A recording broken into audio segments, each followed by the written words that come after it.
നമുക്കിടയിൽ ഇനി വേറെ ആരും വേണ്ടമ്മേ. എനിക്ക് നിങ്ങളെ സ്നേഹിക്കണം, ലോകത്ത് ഒരു മകനും സ്നേഹിക്കാത്ത പോലെ.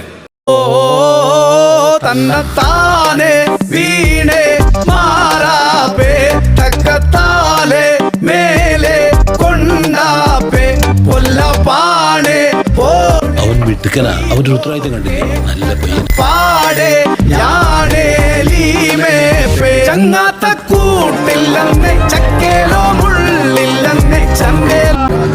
എന്നെ കൊണ്ട് ചെയ്യിപ്പിക്കരുതായിരുന്നു. അച്ഛൻ ഇനി മുതൽ അവിടെ കിടന്നാൽ മതി. ഞങ്ങൾ ഇവിടെ താമസം. പുതിയ നൈബേഴ്സ് കൊഞ്ചിക്കാൻ കാലം വന്നെ.